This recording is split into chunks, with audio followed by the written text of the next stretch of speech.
welcome to the Learning has Changed list, the web series where I get to tackle all the things that I would like to learn how to change in education with a group of reflective practice vloggers in order to create an engine for authentic learning. Today I'd like to talk about a video that Joe Dillon did on Backchannels, and he was incredibly reflective about what he saw within one of the live sessions done in the etmooc with Alec Koros.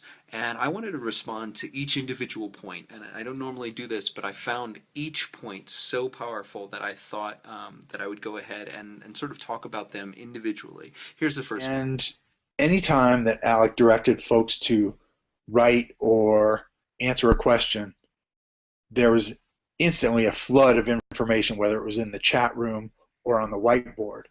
So Joe is talking about any time that Alec would mention something remotely interesting or thought-provoking, there would be this flood of information. And in a Blackboard session, the chat is so small and it goes by so rapidly that it becomes problematic to follow, to engage in any meaningful discussion. It just becomes this thought dump.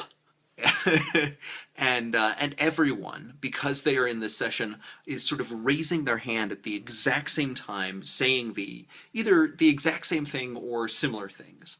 And so I actually don't think that that is a fault of the back channel. It is a fault of that particular back channel.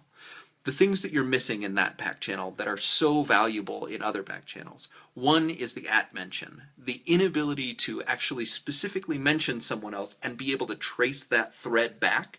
The ability to thread in general is the second thing that is missing, right? So the ability to sort of see what's going on in a threaded type discussion where I can reply to you and you can reply to a previous person. And the thing that this back channel was missing was the ability to upvote or downvote an idea. If we are all spewing out things that are going on, you know, this is something that's interesting. If we are all spewing out our reactions to it rather than saying, oh, that's a reaction, I also think that thing, and I am able to upvote or to +1 or to engage in that particular idea rather than responding to it, I can just say, yes, that's the one I think too. That is another element that is missing here. So those are the three things that I think are missing from this back channel, and I think that that is a function that we have to be able to isolate and say, hey, this isn't a way that we have to do back channels, it is a way that we can do back channels, and it makes it much harder to engage in the conversation. It's just how relatively new back channels and multi-channel learning is. So while I agree that this rapid pace of a back channel is something new, it is not new in a more general sense. The back channel of taking notes and then sharing those notes with others is most definitely something that we have always done. We have always shared out our learning. We have always had multi-channels of having other resource materials while we are listening to someone speak, or things that we are looking at that are enhancing our learning. So I don't think that's new, but the rapid pace and how to manage that rapid pace is most definitely new, and it's something that we have to be able to tackle. All professional development for teachers ought to have back channels engaged, so we're fostering participant discourse, and we're also modeling for teachers how they can foster student discourse during sessions. So Joe was actually quoting another teacher who was professing this belief that back channels were sort of a necessary good, an essential good, that we had to have them as a part of all of our learning experiences. And I just say to that there is nothing that we should have as a part of all of our learning experiences. There is a time and a place to use back channels that is powerful and amazing, and there is a time and a place where we need to be in solitary thought, writing on a piece of paper without a shred of technology around us. And I think that making that blanket statement that it should be used everywhere at all times, I think that becomes very, very difficult to make workable within a system, but also just within what we understand about what learners need and what we need as teachers.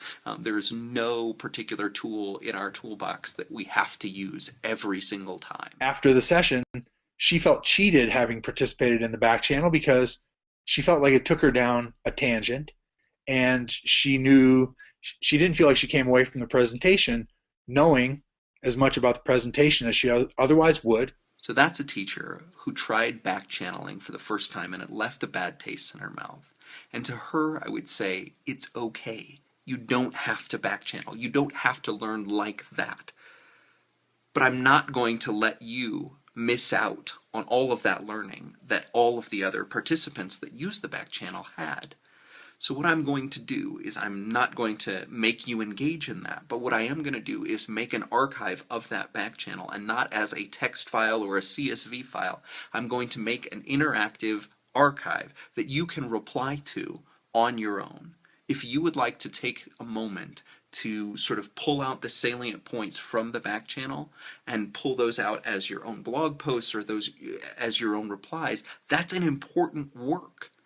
And if we can't provide that to our learners as sort of this secondary commentary on the front channel, then it isn't worth it, because not everyone is going to want the multi-channel. But we have to be able to provide that for them as the archive, as a replyable archive. And to me, that's the balance that we have to strike.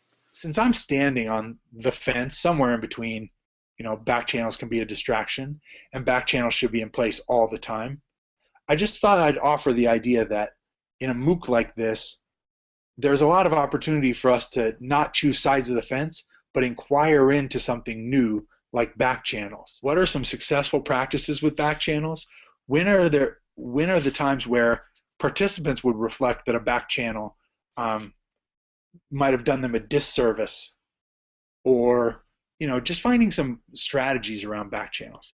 So to build on this idea of balance, we can't say that back channels don't work, and we can't say that every learning experience requires a back channel. Neither of those things is true.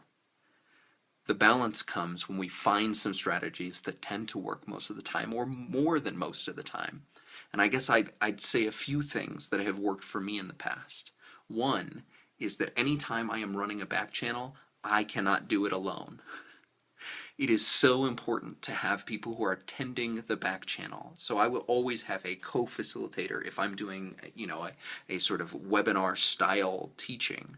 But I will also have a partner if I'm doing face-to-face. If I'm having someone who is able and sort of willing, even if it's an audience member that I've deputized as a part of sort of this back channel tending team, they will pull out the most important things that have happened in the last 10 minutes, and we will talk about them, but at increments that make sense for actually getting across an idea.